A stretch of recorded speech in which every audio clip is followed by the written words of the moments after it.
Querido amigo, hoje temos como alvo estudarmos o verso 4 e a primeira parte do verso 5 do primeiro capítulo de Apocalipse. Vamos estudar Apocalipse 1, 4 e 5, a primeira parte. Quando meditamos nessas palavras, percebemos que o seu tema é a saudação que João nos transmite, uma saudação que vem da parte das três pessoas da Trindade. João faz uma saudação aos seus leitores em nome de Deus, em nome do Espírito Santo e em nome de Jesus. E ao se dirigir assim, ele começa a descrever Jesus, descrição essa que será alvo da nossa reflexão no próximo programa. Mas a visão que ele tem do Senhor Jesus, plenamente glorificado, é realmente impressionante. Mas aqui nesses versos, ele demonstra que as três pessoas da Trindade estão envolvidas nesse processo da vinda do dia do Senhor e, para tanto, desejam graça e paz para todos os cristãos, incluindo você e eu. Mas, como João menciona no seu texto de saudação, essa é uma saudação, essa é uma palavra de profecia que foi dirigida às 7 igrejas específicas. Diz assim o texto: as 7 igrejas que se encontram na Ásia. Nos capítulos 2 e 3, nós vamos encontrar essas cartas e vamos estudá-las, cartas endereçadas aos anjos de 7 igrejas da Ásia. Tudo isso indica que eram igrejas reais, que existiam naquela época, mas não eram as únicas igrejas da Ásia. No primeiro século, certamente haviam outras igrejas. Por exemplo, existiam igrejas em outros lugares da Ásia, como, por exemplo, em Troade, Atos capítulo 20, em Colossos, conforme Colossenses 1:1, em Hierápolis, conforme Colossenses 4:13, enfim, outras igrejas. Porém, Jesus escolheu 7 igrejas, talvez como um número completo e simbólico, que representassem as características das igrejas da região. Mas, se esse livro fosse levado de uma a outra igreja, na ordem das cartas, conforme nós encontramos descrito nesse capítulo 1, a viagem seguiria mais ou menos essas distâncias aproximadas. Partindo de Éfeso, indo a 65 quilômetros ao norte, se chegaria a Esmirna. E seguindo mais 95 quilômetros, estaríamos no ponto mais ao norte do circuito, Pérgamo. Daí se seguiria a estrada ao sudoeste, passando por Tiatira, isto é, 70 quilômetros de Pérgamo, e continuando por mais 50 quilômetros, chegaremos até Sardes. De Sardes, continuaremos o nosso trajeto por mais 43 quilômetros ao sudeste, e aí estaríamos em Filadélfia. Aproximadamente 75 quilômetros de Filadélfia, chegaríamos a Laodiceia, a qual ficava numa rota comercial que voltava para Éfeso, onde essa viagem tinha começado. Sendo esse o roteiro, e sendo que cada igreja receberia uma mensagem específica, o que unia elas todas era o quê? O desejo de toda a Trindade que elas usufruíssem, que elas gozassem da graça e da paz que só podem ter origem divina. Essas igrejas, querido amigo, que na verdade representam todas as igrejas de todos os tempos, incluindo as nossas igrejas dessa geração, recebem então da parte de Deus Pai, da parte de Deus Filho e da parte do Deus Espírito Santo, o desejo que nos edificamos na sua graça e na sua paz. Diante disso, então, para refletirmos sobre esse versículo e sobre essas palavras, damos a esse verso o seguinte título: As bênçãos da graça e da paz. As bênçãos da graça e da paz. Apocalipse 1, 4 e 5. Na sua saudação, João expressa a suficiência de Deus para a sua igreja. Diante da pressão externa que as igrejas sofriam, pressão decorrente da influência dos pensamentos gregos e romanos, João, na sua saudação, demonstra a suficiência divina em relação à igreja. Graça e paz era a saudação tradicional das cartas do Novo Testamento. Graça e paz da parte de... Nesses versos 4 e 5, sobre os quais nós estamos refletindo nesse programa, essa expressão é repetida por 3 vezes, dando então ênfase à origem divina da revelação. A vida sob a graça e a vida que usufrui da paz que só podem ter origem em Deus, é esta a saudação que João está transmitindo para nós. Nessa afirmação, João expressa o senhorio e a suficiência de Deus, sua plena superioridade, domínio e poder sobre tudo e sobre todos. João então encontra esse senhorio ao enxergar Deus no templo, em toda a sua glória, assentado no trono. O Espírito Santo, que está diante do trono, é descrito como os 7 Espíritos de Deus, comparado ao candelabro de 7 lâmpadas. E Cristo, à frente do trono, comparado ao altar, lugar onde o sangue do Cordeiro derramado concede testificação, vitória e autoridade sobre as nações. Querido amigo, se você está vivendo tempos difíceis, não desanime. Por quê? Porque são nas maiores adversidades da vida que o poder de Deus se manifesta, que o poder do Senhor se revela a nós. E aí, a sua graça e a sua paz permanecem para sempre. Por isso podemos dizer que esses versos nos oferecem como princípio essa afirmação verdadeira e consoladora. Todo cristão, diante das adversidades, deve confiar, pois a Trindade pode conduzir nossas vidas com graça e paz. Eu repito, esse é o princípio que encontramos nesse versículo 4 e 5 de Apocalipse. Todo cristão, diante das adversidades, deve confiar, pois a Trindade pode conduzir as nossas vidas com graça e paz. E nesse texto encontramos 3 verdades para que, mesmo diante das adversidades, todos os cristãos confiem firmemente na condução divina. A primeira verdade sobre a condução divina mostra que Deus é eterno, subsiste para sempre e é poderoso para nos cuidar. Vamos definir e trabalhar com essa ideia de Deus, o Pai, sendo eterno, através de 3 considerações.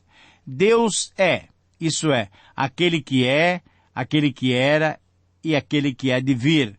Embora essa descrição possa identificar qualquer uma das pessoas da Trindade, qualquer uma das pessoas divinas, aqui se refere ao Pai, pois ainda serão apresentadas outras 2 pessoas da Trindade com suas características peculiares. Quando Deus se revelou a Moisés, depois que esse perguntou-lhe como o apresentaria, Deus lhe disse, veja bem, foi o próprio Moisés que registrou isso, eu sou o que sou, eu sou, me envia a vós outros.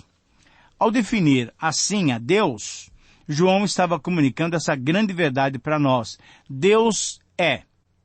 Para Deus, não há passado, presente e futuro. Sabe por quê? Porque Deus é. Mas, ao mesmo tempo, João fala que Deus era. Aquele que é, aquele que era. Isso quer dizer, e é um significado importante, é importantíssimo que entendamos esse significado. Deus era desde o princípio, isto é, Ele é quem criou tudo, inclusive o próprio princípio. Ele criou o tempo, Ele criou todas as coisas, não havia absolutamente nada. E lá na eternidade passada, Deus criou tudo, absolutamente tudo. Mas João ainda descreve que esse Deus há de vir. Ora, todas essas expressões para descreverem Deus são, na verdade, uma paráfrase do incomunicável nome de Yahvé, que existe por si só e é imutável. Por ser indeclinável, por ser essa designação indecifrável, aqui se denota a sua imutabilidade. Deus é, ele era, ele há de vir. Mas, logicamente, esse Deus que é e que era e que há de vir, esse Deus que há de vir está na pessoa do seu Filho, na pessoa de Jesus Cristo. Deus se manifestará na história na pessoa do Senhor Jesus, e exatamente esse é o tema de Apocalipse. Porque o grande tema de Apocalipse, qual é? É a vinda de Jesus Cristo. Se diz que ele é aquele que virá. Embora o Pai e o Filho sejam um, é certo que são distintos, e quem virá será o Senhor Jesus. Por isso, então, chegamos à segunda verdade, que é a condução divina. Ela mostra que o Espírito Santo está sempre presente, dando sabedoria a todo cristão. Lembre-se que nós fomos saudados com a graça e a paz do Senhor, mas, primeiramente, quem nos saudou dessa maneira foi o Pai, e agora essa é a segunda verdade. Então, dessa maneira, quem nos saúda é o Espírito Santo. 3 observações com relação ao Espírito Santo. O Espírito Santo é Deus. O Espírito Santo é uma pessoa porque tem inteligência, conhecimento próprio, autodeterminação, consciência moral e emoções. E, portanto, temos a capacidade de nos relacionar com Ele. O Espírito Santo é o próprio Deus, destacado nas Escrituras sob diversos nomes. Esses nomes representam a sua divindade quanto da obra redentora. Representam a terceira pessoa da Trindade, sendo instrumentos da ação de Deus na vida do homem, do cristão e também na vida da igreja. A segunda observação que nós devemos fazer, então, é que o Espírito Santo tem uma relação com esses 7 espíritos. Quem são esses 7 espíritos? Outras passagens mostram que, na verdade, é só um espírito. E assim, Jesus e os apóstolos frequentemente falavam do Espírito Santo sempre no singular. Entretanto, é bom lembrarmos do texto de Isaías, em que o profeta menciona o rebento que viria e sobre ele repousaria o Espírito do Senhor. Segundo, Espírito da sabedoria. Terceiro, Espírito do entendimento. Quarto, o Espírito do conselho. Quinto, Espírito de fortaleza. Sexto, Espírito de conhecimento. E sétimo, o Espírito do temor do Senhor, conforme Isaías 11:2. Querido amigo, é importante interpretarmos corretamente essa expressão, porque ela é usada mais vezes aqui no Apocalipse. Esses 7 espíritos, no presente texto, provavelmente não devem ser interpretados como um grupo de anjos, mas como a plenitude do único Espírito, conforme Efésios 4:4. Paulo diz que há um só batismo, uma só fé, uma só esperança, um só Espírito. Esse Espírito foi dado às 7 igrejas, foi dado a todos nós, isso é, a igreja toda. Nenhuma igreja local está sem a sua voz e as suas forças. E, em terceiro lugar, o Espírito Santo está diante do trono de Deus. É assim que João o descreve. Sabendo então que 7 representa algo completo ou perfeito, o sentido mais provável é da perfeição do Espírito Santo. A pedra do sacerdote Josué tinha 7 olhos. Zacarias 3:9. Diante do trono de Deus se encontram 7 tochas, que são os 7 Espíritos de Deus, conforme Apocalipse 4:5. Os 7 olhos do Cordeiro são os 7 Espíritos de Deus enviados por toda a terra, conforme Apocalipse 5:6. Ora, embora nenhum versículo absolutamente afirme que os 7 Espíritos sejam o Espírito Santo, ele surge aqui entre Deus, o Pai, e Jesus, o Filho. A sua colocação entre as outras 2 pessoas divinas apoia a interpretação de que o Espírito Santo, ou esses 7 Espíritos, são, na verdade, o Espírito Santo, e dele é que podem vir, então, graça e paz. A terceira pessoa da Trindade que é descrita aqui é o Senhor Jesus. Ele é o soberano sobre todos e está no controle das nossas vidas. Veja bem o que temos sobre o Senhor Jesus. 3 implicações importantes. Jesus é a fiel testemunha. Fiel testemunha, isso significa que ele é o sim e o amém das promessas. Nós lemos isso lá em 2 Coríntios, capítulo 1, versículo 20 a 22. Ele é o cavaleiro chamado fiel e verdadeiro. Apocalipse 19, 11. Jesus, querido amigo, é a fiel testemunha, pois tudo o que ouviu do Pai, ele transmitiu aos seus discípulos. Ele é fiel testemunha também porque ele ensinou a verdade e a confirmou essa verdade com seus feitos e milagres. Testemunhou e foi fiel em apresentar a realidade do seu ensino. Ao criar aqui e em Apocalipse 3,14, o predicado de Cristo como testemunha, quando João cria esse predicado, tanto nesse versículo como em 3,14, João não está pensando somente em que o Senhor defendeu a verdade de Deus pela palavra, porque esse é o entendimento de 1 Coríntios 6,13 e de João 8,37. O conceito de testemunho é mais aprofundado. Ele contém o empenho com a palavra e com a vida. A testemunha, no grego, mártires, é no nosso livro a testemunha de sangue. Por isso, então, podemos, em segundo lugar, perceber que Cristo é o primogênito dos mortos. Essa é uma expressão importante também. Isso é, Jesus não foi o primeiro a ser ressuscitado, mas ele tem a primazia sobre todos, conforme Colossenses 1,18. Aquele que ressuscitou-se e tem o domínio sobre todos, envia então uma mensagem para confortar os perseguidos. Graça e paz. Dentre esses perseguidos, certamente são incluídos aqueles que morreriam por sua fé. O Salmo 2,7 nós lemos: Tu és meu filho, eu hoje te gerei. Isto é, na ressurreição, pela ressurreição, eu hoje te gerei.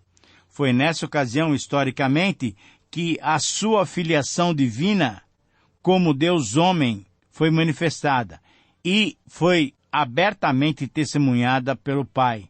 Jesus, de fato, é esse Deus encarnado, o Filho de Deus, aquele que nos transmite graça e paz.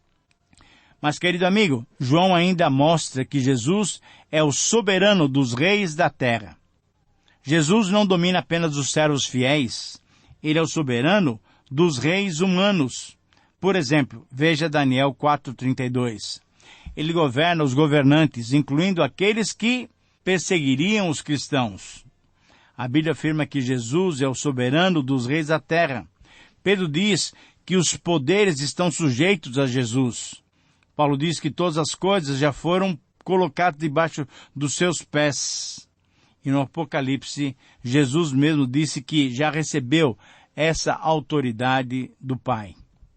Essa expressão, soberano dos reis da terra, é básica e vital para o nosso entendimento sobre o poder do Senhor Jesus Cristo.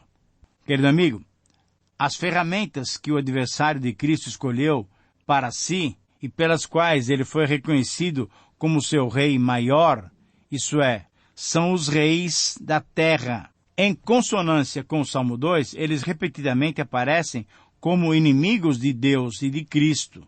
Nós lemos isso lá em Isaías, capítulo 24, versículo 21, e em vários textos de Apocalipse.